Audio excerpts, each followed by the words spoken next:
that info as we were building our business. But so yeah, even now, and we're not doing as distressed because we do have capital. We're actually, purchasing for significant amounts, but not massive, not big private equity deals or anything like that. But I'm always looking for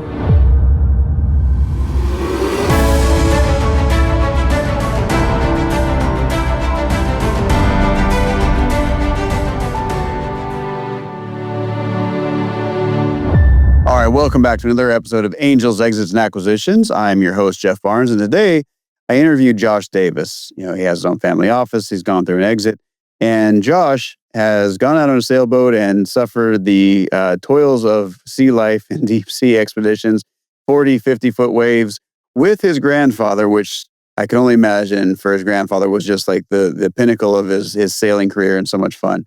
However, with that being said, Josh has also weathered the storms of private equity and starting a business and scaling a business and exiting a business to private equity, and now runs his own family office and has an opportunity to invest in and acquire companies himself and consult with companies.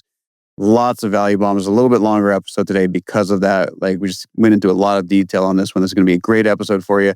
So by all means, smash that subscribe button, share this, like this, and let us know if you got some value out of this one. Take care.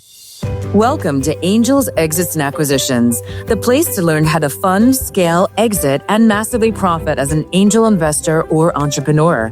Brought to you by the Angel Investors Network. And now, here's your host, Jeff Barnes. All right, welcome back to another episode of Angels, Exits, and Acquisitions. I'm your host, Jeff Barnes. Today, we're joined by Josh Davis over in Vancouver, Canada, not too far from me. So, Josh, welcome to the show. Yeah, thanks a lot for having me, Jeff. Appreciate it. Absolutely. Looking forward to diving into your background and what it is you guys do with your family office and your advising and consulting and so on. But before we get into that, you have a really cool career. You've exited your company. So why don't you tell people what it is that led you to where you are today? Ooh, that's a good question. I'll try not to be too long. Ever since I was a kid, I always wanted to be an entrepreneur. Both my grandparents, my grandfathers were successful business owners, and so I was able to see that at a young age. Unfortunately, my parents had some financial struggles and ended up getting divorced and kind of ended up losing the family home and all that stuff. So that was kind of at a young age, I wanted to be able to be a business owner to, one, help my parents, and then also, not end up in that situation. So that kind of lit a fire in me to be an entrepreneur. I was going to business school, and my grandfather, who I was really close with, ended up getting cancer. So I made the decision to drop out. I took care of him for a couple of years, and that was really hard, leaving school and my friends and, being in your early 20s. And thinking that was the path I needed to go in order to become a business guy. I thought I needed my business degree. But yeah, those few years that I spent with him, it was hard while he was going through cancer, but just learning a lot about business. And, he was a deal maker and did a number of acquisitions and things like that. So it was a great experience. And we went on kind of a bunch of traveling, and then he wanted to go on a one last sailing adventure, and I ended up taking him actually down the Oregon coast. We were trying to make it to Mexico. He sailed a lot throughout his years, and we hit a big storm off the Oregon coast. Almost died, going over, I felt like 100-foot waves, so maybe they're 40, 50.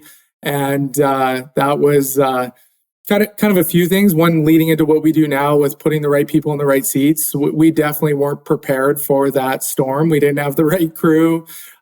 He was obviously had cancer. I had a couple of my buddies and, one of his friends that he sailed with. And so, yeah, learned a lot. Really fortunate we made it out alive. But after that, he ended up passing away soon after. He didn't pass away on that trip, but and that kind of led me into kind of following in his footsteps. Worked in a bunch of different industries, always consultant, full commission roles, was really passionate about kind of controlling my own destiny. And then, went in the mining industry, which was what he was in, did quite well there for a while. And then, ended up getting married to my wife and business partner. A week after our honeymoon, we started a business with one other partner, and scaled from there. And within 3 years of startup, and it ended up selling to one of the largest transportation companies in North America that was US private equity backed. And that was kind of a wild ride. But yeah, that's where I am today. Then since there, when we exited, I had a few exits, but this was kind of the most substantial one that enabled us to set up our family office. So it's all our own capital. We can control our own destiny. And that's what we're doing today. So we're doing acquisitions. We got a business consulting arm, a technology company, and yeah, we're quite excited about it. Very cool. Well, that's quite the journey. And a couple of questions for you before we go too far down the business route. So, are you a firstborn child? I'm just curious. Yes. All right. Yeah.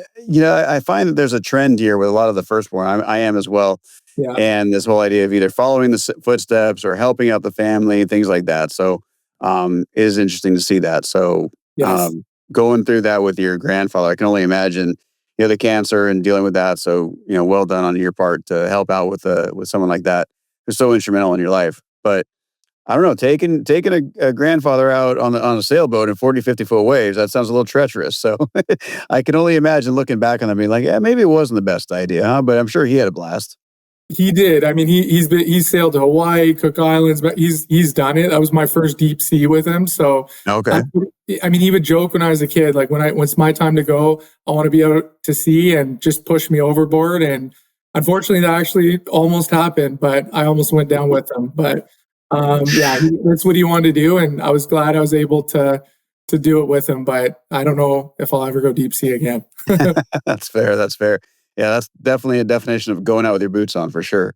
Well, very cool. So, a lot of people when they start a business, they have grandiose ideas and plans, and it used to be everybody's like, "Hey, I'm going to go IPO. I'm going to make the next Google, the next Facebook, the next whatever, Tesla." And obviously, tides have changed, shifted, and things are a little bit different now. There's so much money in the private equity world that we're finding that a lot more M&A activity is happening in private equity. And so as a result, companies are getting gobbled up by private equity. However, there's still several $1 trillion sitting on the sidelines in dry powder in private equity. That's because they can't find great deals. So what was it, first off, what was your company that you were able to sell to private equity? And what was it about your company that made it something that they were willing to go after? Because private equity has very strict requirements, generally speaking, when they're buying companies. Yeah, so our company was logistics transportation business. So we started out by getting into the asset side of the business. We ran that for about a year. We did an acquisition, and I mean, the thing that kind of changed for us was, especially in the West Coast of Canada, and logistics transportation is totally different than it was when we were doing this back in 2015. And there was not a lot of tech-focused logistics company, at least in Western Canada. Like there was a lot in Toronto or the US. And so we saw an opportunity in the market to do acquisitions, build technology. And so I can't take any credit for that. I was actually strongly against building the software. My wife was the brains behind that. She had a business degree, and she was working for one of the largest shipping companies in the world before we started the business. And she got really involved in the systems and the technology side of the business. So her and my partner really wanted to build software. And so I was against it. Obviously, back in the day before AI and all that stuff, very expensive with all the the developers and the cost to do that. But once we actually built it and I saw just how it could streamline the processes, put all our metrics, help train people quite quickly, get customized reports to understand the business. I just saw the power in it. And so once we built that really helped us attract a lot of talent into the space. It was a really old school industry when we were in it, especially in, British Columbia. And so, we got a lot of young people, a lot of people out of university, MBA grads. And so we were able to attract, talent into the industry, and our software made it that you didn't need to be in the industry for 10 years to understand it the way that we designed it. So that was a strategic advantage for us. And then, we just got really strong. I mean, I'm really passionate about people side of the business. So building like a recruitment team, developing leaders, putting them through leadership development programs, all that stuff. So the combination of that and then acquisitions, we did a number of acquisitions, kind of tougher deals, distressed deals. We didn't have any outside investors. We bootstrapped everything ourselves. We had my partner and I, and his brother was a partner as well. We put everything we had into it. And then obviously we went to bank to get bigger lines of credits to continue to fund the growth. And so, that's basically what we did. And we had a blast doing it. And the reason why they looked to acquire us is we were very fast growing in Canada. We were one of the fastest growing companies in British Columbia and one of the fast growing logistics companies in Canada. And they were looking to get into that tech side, the freight management side. And so they ended up acquiring us, having a bolt on. They own a group of companies in Canada and some in the US as well. And we just we were the young, I think a little bit aggressive, hardworking, sales, tech focused, that they didn't have. So they had, one division, their main company that we were under. They're like 100-year-old plus Canadian company, long history in trucking and transportation. And so for us, it was an amazing opportunity to bring our, entrepreneurial, tech focused, very driven and learning from guys like that. So that's I think that's the reason why they bought us anyways. That's very cool. So, a lot of people, you said something in there that I think is really profound, and I hope people pick up on this, but in case they didn't, I'm going to go ahead and highlight this, which is, as an early stage company, you guys grew through acquisition. And I need to understand that, like, most entrepreneurs don't go into business thinking that it is the fastest way to grow. There's no doubt about it, right? Everybody wants to hit that hockey stick curve, but that's a lot of work versus acquiring businesses. And you said they were distressed. So what was the reasoning and justification behind growth through acquisition? And do you feel like it was able to accelerate your timeline to an exit yourself? Oh, 100%. So Jeff, when we got into it, so previously I was in acquisitions previously in the mining industry. And so I was very blessed and fortunate to be able to work with guys doing like quite substantial deals and buying distressed mining companies and turning them around. And so when we started this business, my partner was already in the transportation industry. And so he kind of brought it to me as like, hey, there's a big opportunity to do some acquisitions, as well as, the startup with the bolt-on acquisitions. So that was always the plan. For us, because we didn't have a lot of capital, we had to find, opportunities that companies, didn't have technology. They're still doing dispatch, on boards and through cards and things like that, or they're super asset heavy and they're not able to compete in the way the market was going. And so we would just look for those deals and, create creative financing ways of making them happen because we didn't have a lot of capital and the businesses weren't worth a lot, right? Like a lot of them are just worth the asset value and things like that. So once we did one of them, it was very hard, very distressed and, toxic cultures, and we're adding people, putting the right people in the right seats. Thankfully we had the technology. So the technology we put in right away, and that really got us kind of control of the business. So each one we did got a little bit easier. Then we built our own kind of operating system around that. And then we go for different spheres. So then we go like a long haul transportation company, LTL, one that had a warehousing component. And then we do, different areas so that we could get a hold of the customer base and cross-sell services. So it was a huge part of our growth. And I think without those, I don't know if we would have been able to exit so quickly. Well, and again, you said something there that I think is important. Like the reasoning and justification behind buying these companies, if I understand you correctly, was essentially acquiring customers, right? 100%. It was easier to acquire customers through a poorly run business than it was to go out there and acquire your own customers from the ground up. Yes, definitely. Like like we built sales teams and we were pretty strong at sales, but this turbocharged that. So we take that foundation of the sales team, acquire the business, get our hands on the customer, and then just implement our account management and our sales to grow that. And then when we do another business, we just cross sell the services. It was, it was a game changer. And what I learned through that, that's what I've continued on through our family office. I mean, acquisitions is, I think it's a lot easier to buy and build. You just got to find something with a good customer base, and if you're comfortable with it, being able to put the right people in the right seats, that's another advantage as well that we have. Yeah, so I guess that's a really key important point, right? Which is you guys essentially built a sales culture. Yes. And you built a sales culture around technology that could do a lot of the heavy lifting, it sounds like, right? I don't know all the ins and outs of your business, but it sounds like the technology was really this incredible IP that would streamline operations and certain things that needed to be done. But you built a sales culture. Yes. And then you went and found assets that didn't have a sales culture, that just happened to have, whether it's legacy customers or because they were the easiest option to work with or whatever the case might be, but they had the customers, the names, the phone numbers, the contact information, and they knew they had the relationship, right?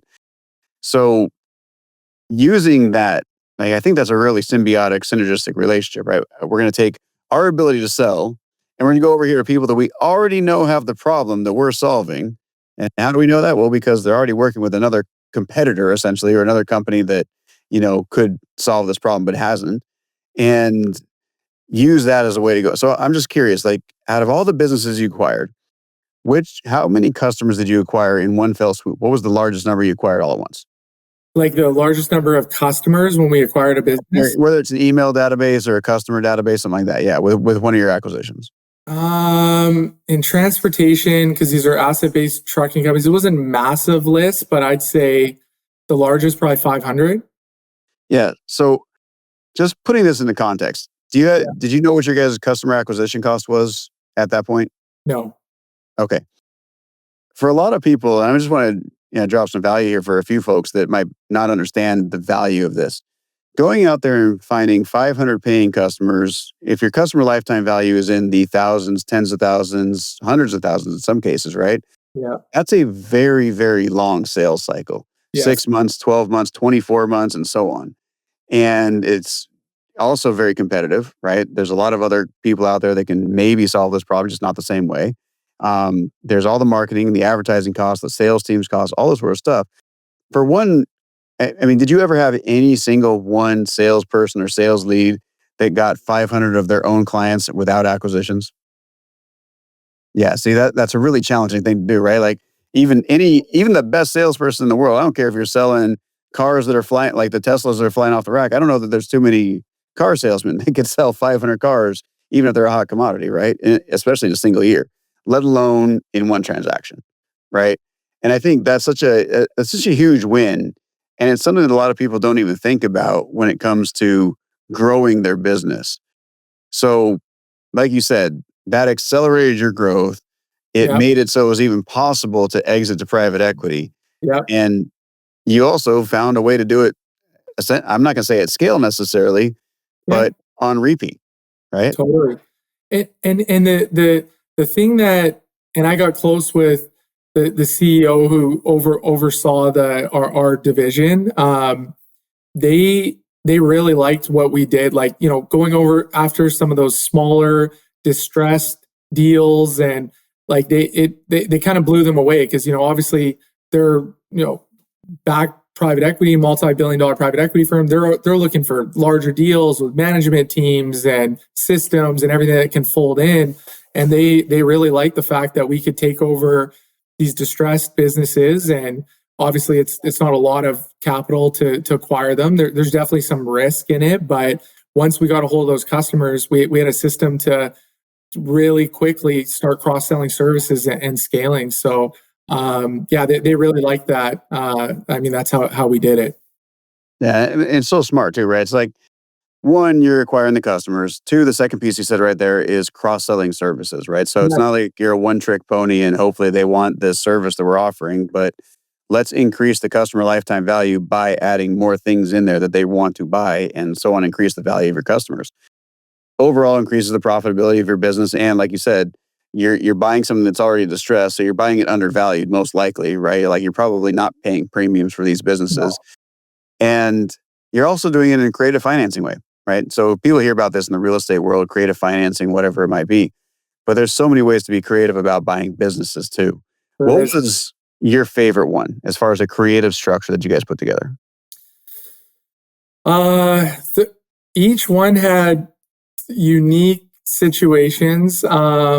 I think a favorite one would be, just like a transportation company.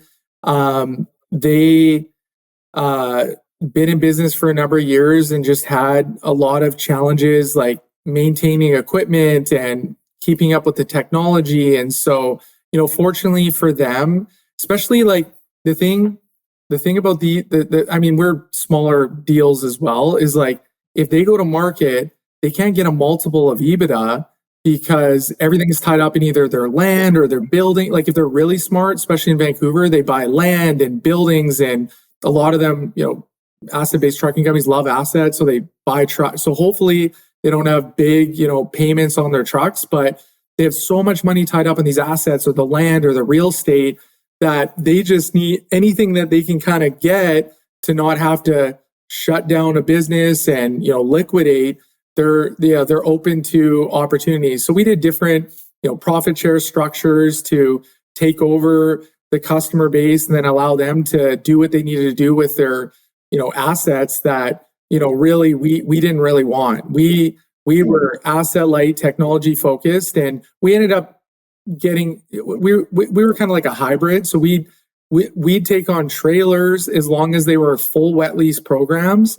And so that we didn't have to run the maintenance on them. It was a little bit higher cost, but we just didn't want any headaches of that. We weren't mechanics and stuff like that. So we'd run trailers, but yeah, those ones were kind of hard, but fun, because also it allowed the seller to go off and sell all these assets and do quite well, as opposed to the alternative would be like shutting down the business, fire selling everything, Ritchie Brothers, and then dealing with the customers and all that stuff. So those ones were difficult. And we had to move quickly to like figure out how we're going to service the customers, especially if they're going to be selling off the assets.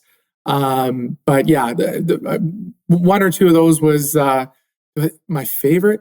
They were hard, but man, I learned a lot. It worked out well. Worked out well for both sides. So before continuing, please subscribe and share this video to help us reach more people and stay notified of our latest releases. Now, let's continue watching and learning. Yeah. Well, and it's an interesting model, right? To buy a distressed asset in any capacity, right? But when you're essentially doing them a favor, right? If I'm reading between the lines, these people were not running a great business. They were probably stressed out of their minds. They probably were like, even if they'd been in business 20 years, like, oh my gosh, I just want to be done with this, right? And what did I get myself into?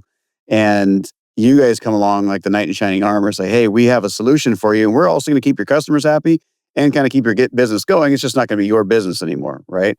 And found a way to turn it around and make it profitable. And I've got to wonder if your background in the acquisition side of things, your wife's background in the shipping industry, if going into this, you guys had this in mind, that private equity was going to be your exit. Was that something that was on your guys' radar?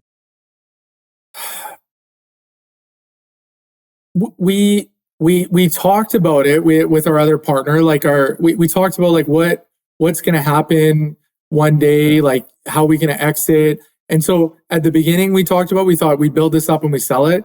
But honestly, Jeff, once we got into it, me personally, I love the business so much that we weren't thinking about that as we were building and scaling. And even like when we sold, like we realistically should have kept going. We sold a little bit too early.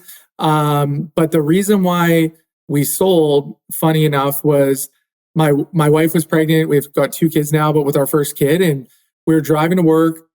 And as we're driving, she was like, this motherly instinct kind of thing kicked in. And she's like, babe, I don't think I want to keep running this business with you after we have our daughter.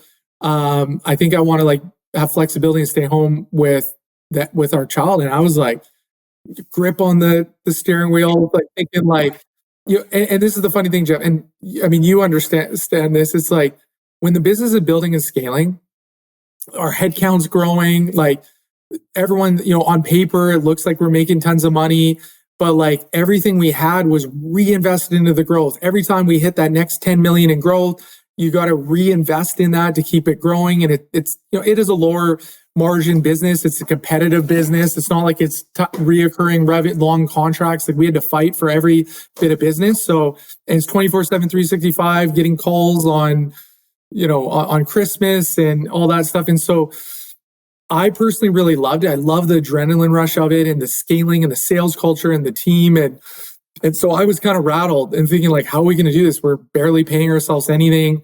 Like I need her to be there. And so I went to my partner and he'd been thinking about it for a long time. He'd been in the industry and he had some other things that he was involved in. And so, yeah, that's what ultimately made our decision to, okay, let's look at selling this and give us an opportunity to also stabilize the business too, Jeff. Like, because we didn't have tons of capital, like it's like as you keep growing, it's like, yeah, at some point we would have had to bring in an investor to keep funding the growth or slow down. And so, yeah, as much as I didn't want to do it, it was the right decision. It brought stability to the business, stability to the team. And and now they're part of a big entity and there's lots of opportunities for growth for them and it's stable. And so, yeah, that was a long-winded answer to say, yes, we talked about it at the beginning, but once we got into it and put our heads down, didn't even think about it, was having too much fun. It's really funny to hear you go through that because a lot of people don't, I try to draw this out of them on the show, but a lot of people don't talk about the emotional toil that running a business has, not just on you, but on the rest of your family, especially your significant other. In your case, she was part of the business as well. However, that is a major reason that a lot of people will exit a business. A lot of people will just give up on their business altogether. They'll stop doing it. And I feel like it's the number one reason that businesses fail, right? This is just me saying it. Everybody says, okay, the reason businesses fail is because of lack of cash or cash flow. Well, yeah, but that's a result, right? That's a result of something not going well. Either you didn't raise money or you didn't generate sales, right? Like that's how you end up with no cash. So what causes that? Well, the reason that you end up with no cash is because something was so overwhelming that you either didn't want to, didn't know how to raise the money that you needed to from a private investor, like you were saying, or you didn't want to or know how to generate the sales and revenue that you needed to do to sustain the business. And I feel like business schools gloss over this completely. They don't even touch on this, right? I feel that most of the gurus out there, eventually they'll tell their story about it, but they gloss over it when they're training and they're coaching, they're talking to people on stages. What you just said is profound, right? And I want people to understand this. When you are driving down the road, thinking about all the stuff that's on your mind, all the things that you have to deal with that day, that week, payroll, how are we going to grow? How are we going to get this acquisition done? How are we going to keep this customer happy? How are we going to keep this next sale, this next contract? And she hits you kind of blindsided like that, like, hey, I'm actually thinking I want to change my life completely. As a husband, as a father, as a business owner, that's like, wait, what? I feel like I just got pushed out of an airplane without a parachute and I didn't even know I was on the airplane. What's going on here? So kudos to you, first off, for being able to have that conversation with your wife and following through on that, because I know so many business owners, especially men, that are like, no, this is my baby. There's no way I'm giving this up, right? But when you're a husband and a father or becoming a father, it changes everything about how you think about business and where your business fits in with your life. And I think it's a really important step that a lot of people need to take if they haven't already in how does this life plan work out with my business plan. So, congratulations first off on the kids. Obviously, you guys made it through that and had a great time. And I know it was probably challenging along the way trying to figure out the exit, but well done on exiting the business too. So congrats on that. Thanks, So along those lines, I was looking at some of the things that you mentioned on your website and some of the things you did prior to our call here today.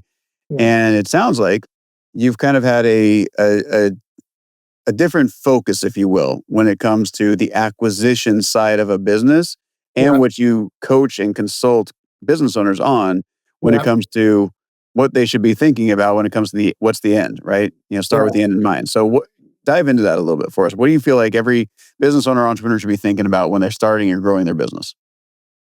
So, yeah, it's funny. And a lot of our clients or entrepreneurs that ask me what to do, how to scale, I always tell people, and there's some things that we could have done even better in the last venture, but always build the business to sell. You got to always be thinking about that.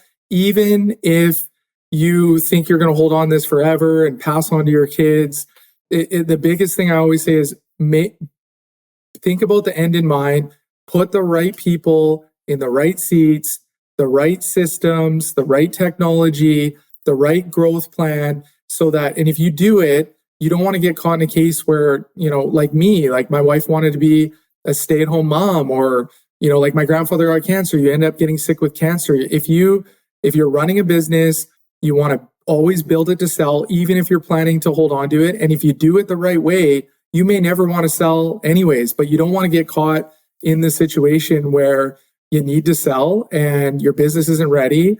And so, yeah, I mean, the big thing we always start with, either in an acquisition or when we're consulting, is the people. Do you have the right people in the right seats? Do you have A players? Have you built out a leadership team? How much of the business is, on the founder's back? What is he involved in? What can be pulled off, and making sure that the business can make decisions and operate without the founder. So that's always the first. The second is obviously the systems. So making sure you got the right systems and processes and documenting everything, and with AI and all that stuff, making sure now that that's all implemented into your structure.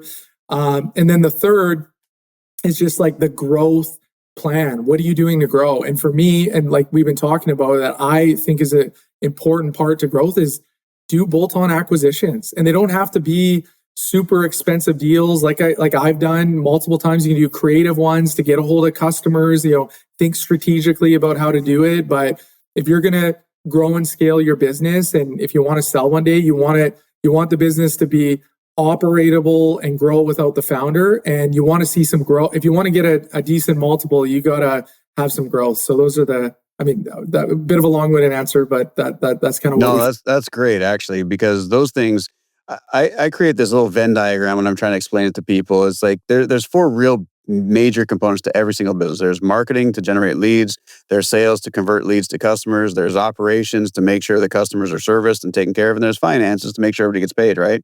And you get paid. And a really well-run business focuses on all 4 of those, right? But even more succinctly than that, you said very in different wording what Robert Kiyosaki said a long time ago, which is you don't actually have a business until you can leave and come back later and it's running as good as, if not better than when you left, right? And that is something that, man, I tell you, everybody struggles with initially, myself included. I haven't met a single business owner that is like, okay, I'm just going to build something so that everybody else can run it instantly. I don't want to have anything to do with it, right? That's not the mentality, of course, of most entrepreneurs. But it is when it comes to getting ready to exit. Because like you said, if you want to exit your business, you guys did because you focused on systems and technology and the right kind of culture and the right kind of people, right? A players only. But beyond that, when you are now looking at, you're in the family office seat, you're looking at acquisitions yourself, where you're consulting and advising on bolt-on acquisitions for other companies. Yeah. Is that the main thing you guys are looking at as well? Or are there other really important components beyond just, hey, does it already run seamlessly without one person being there? Yeah, there's a number of things. Like I mean, it's funny, Jeff.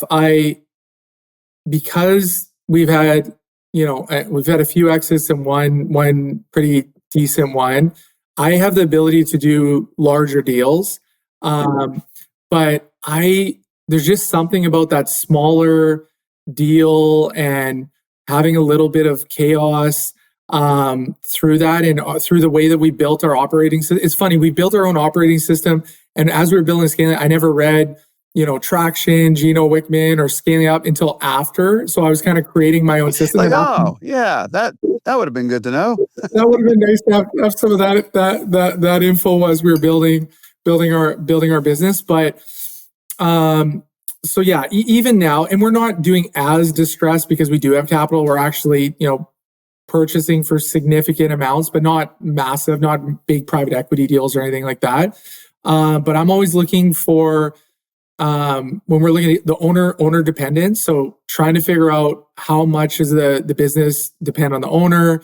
I'm looking at the team. So do they have A players? Do they have the right people in the right seats? And if I'm looking more, hoping they do. I'm still doing deals that they don't, and then we'll move quickly to put the right people in the right seats. But we kind of like the system side. I like it when they don't have good systems. They don't have sales teams, account management. I really like it when the sales, it isn't account managed properly, and they're not really, being. I say people get a little bit scared and sales aggressive. It just means work hard, right? Putting in the reps, following up with customers, like not, you got to work hard if you want to grow a business. And so, yeah, I like businesses that don't have technology and systems and sales teams and account management. The financial side, yeah, I mean, I got to be able to understand the financials and make sure there's no like big red flags or they're doing something to, cook the numbers to make it look better for a sale. But I'm okay if they're, we've got bookkeeping teams and controllers and everything to get that all streamlined through QuickBooks Online and automate with our systems and stuff like that. But typically the business we're looking at, the owner is been running the business. They're getting burnt out. They're involved in everything. They don't have clean systems and even metrics and stuff like that. And then, I mean, for a lot of people, that scares them. Like when I meet with deal guys, we go for lunch and stuff. They're like, what? Like you're buying businesses like that? Like, don't you want ones with, good systems and strong team? I'm just like, we're not a massive private equity. We're, a small family office with our own capital. And then we've got our consulting division with teams of recruiters and people who do we have built a leadership development program, and we've got software for recruiting to be able to run through the process really well and stuff like that. So like we're comfortable in that space, but I know other people think it's a little bit crazy to do some of the things. Well, you know what I hear when you say all this? What I hear is what your genius is and the thing that gets you out of bed in the morning that makes you want to do this, right? Versus somebody who's buying it as a completely passive investor and just wants a return. Right. It sounds like you still really enjoy being active and having your hands in it, which is great. Right. I think that's really important that people understand how and where they can fit into an organization and what kind of lights their fire, so to speak. Right. Some people, it's just about doing the deal. And as soon as the deal's done, they're out. Like, I don't want to operate. I don't want to touch. I don't want to have anything to do with it. Sounds like you're more like that. I love the deal piece, but I really love seeing it turn around and get fixed. Right. And implement our IP, our processes to turn this thing around. Because again, I think you and I kind of align on that because for me, once you fix a failing business or even just a business that's not failing, but it's just not growing, it's plateaued, you can start helping a lot more people, right? The employees, the vendors, the customers, all of that. If it's a business worth keeping and saving, you start helping a lot more people. And for me, that's the payoff, right? The money's great, but it's so nice when you can start to see the changes in the people and how you're actually making an impact in that capacity, not just with your dollars, but with your brain too, right? With your brain, your team, and everything you built. So well done on that. Totally.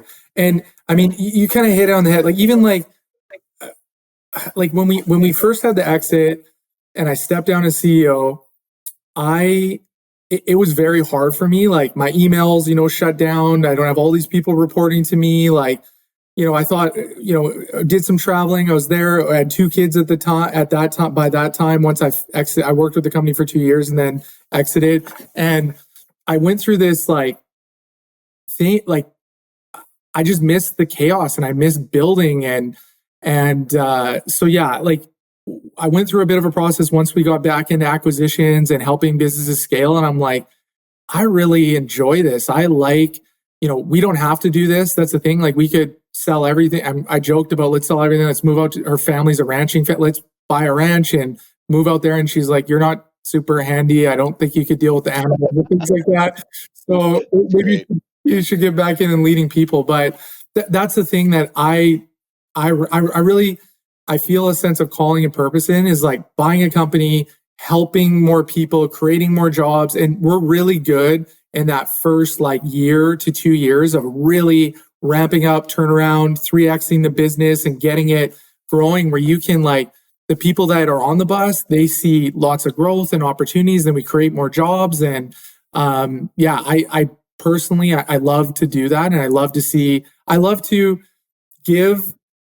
other leaders the opportunity to learn the things that I learned. And I had people that did that for me. I had great mentors in my life. And so, yeah, I'm really enjoying being able to give back to my team to be able to do that. So that's awesome. really what gets me out of bed. That's great, Josh. I really appreciate it. And so we did go a little bit long today, but honestly, I could keep talking about this stuff all day long because it is fun. It is exciting, especially when you're talking with somebody who understands the deal making process, but also understands the operations, right? We work with a lot of financial folks that are all about the numbers and the balance sheets and the spreadsheets, and that's all, of course, very important for making money. But when it comes to growing business, there's a lot more to it, right? Like I said, there's those 4 areas. So having somebody on the show that understands that as well is great. So I really appreciate that. But before we jump off here, Josh, I do have one last final question for you.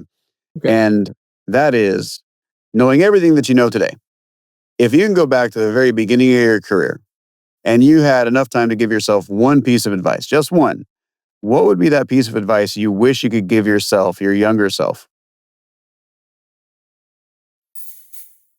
There's a lot of things, Jeff, but if I could think about one, and I learned this in my late 20s, I wish I learned it in my early 20s, and I got a little bit about it.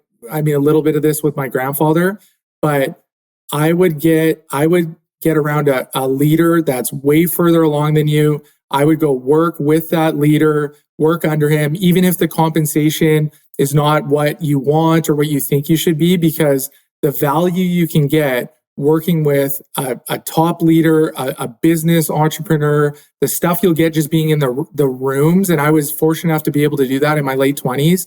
It really like leveled up my whole mind on what's possible in acquisitions and how you can build a business and help people and do things the right way. And if I never got exposed to that, I don't know if I'd be as successful as I am. So any young person out there, I'd say, pick a job. If you're going to go get a job, pick a job where you can get around a top leader, someone that you can learn and be mentored by, because that will take you to a whole nother level. And I owe a lot of that, my success, to that.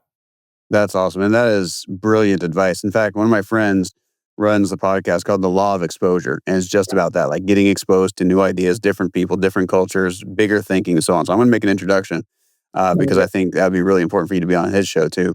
Josh, this has been great. I really appreciate your time. Lots of value bombs here. So thank you so much for that. How do people find out more about you and get in touch with you? Sure. I'm very active on LinkedIn. So you can find me at Scaling with Josh Davis on LinkedIn, or you go to my website, jldavisenterprises.com. Got a bunch of free resources on there, just different frameworks on how to high level stuff on how the things you need to do to put your business together before you sell. And then also my team does consultations. So if anyone needs any support, if anything resonated, we're happy to help.